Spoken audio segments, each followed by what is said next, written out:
আজি আমি কিদৰে চাহ গছত দৰৱ ব্যৱহাৰ কৰোঁ সেয়া দেখাব খুজিছোঁ। এয়া লৈছোঁ বেচন আধা কেজি। এতিয়া পানীত গুলি ল'ম।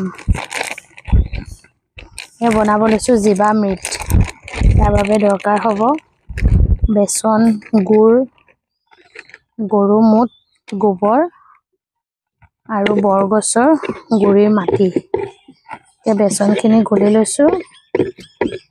এতিয়া গুলি লোৱা বেচনখিনি 200 লিটাৰ এটা ড্ৰাম লৈছোঁ। তাত পানী দি লৈছোঁ। এতিয়া ইয়াত এইখিনি মিলাই বেচনখিনি দিয়া হৈ গ'ল। এতিয়া ইয়াত দিম গুড়। এতিয়া দিছোঁ গুড়খিনিও একেদৰে পানীত গুলি ল'ম। গুড়খিনিত পানী দি দিছোঁ। এতিয়া এইখিনি ভালদৰে গুলি ল'ম।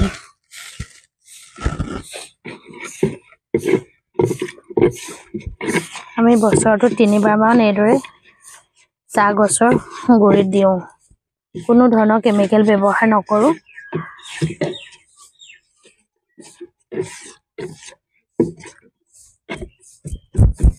ইয়াত গুড় 1 কেজি লোৱা হৈছে। এতিয়া গুলি লোৱা গুড়খিনিও একেদৰে ড্ৰামত দি দিম।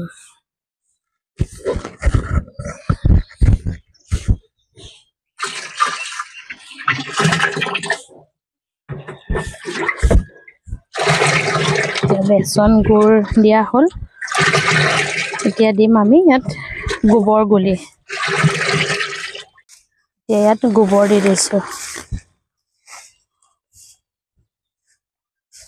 এইখিনি ভালদৰে লৰাই দিয়াচোন।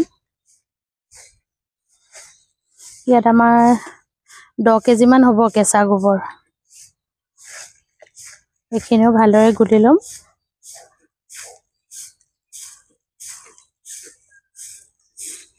ইয়াৰ পিছত আমি দিম বৰগছৰ তলৰ মাটি।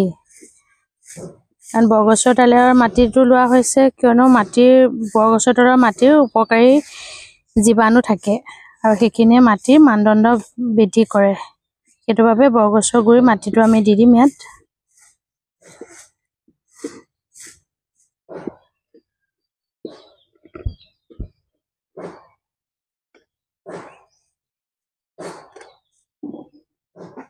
গোবৰখিনি ঘোলা হৈ গৈছে।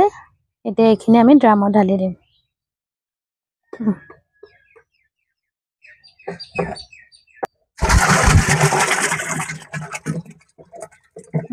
গোবৰখিনি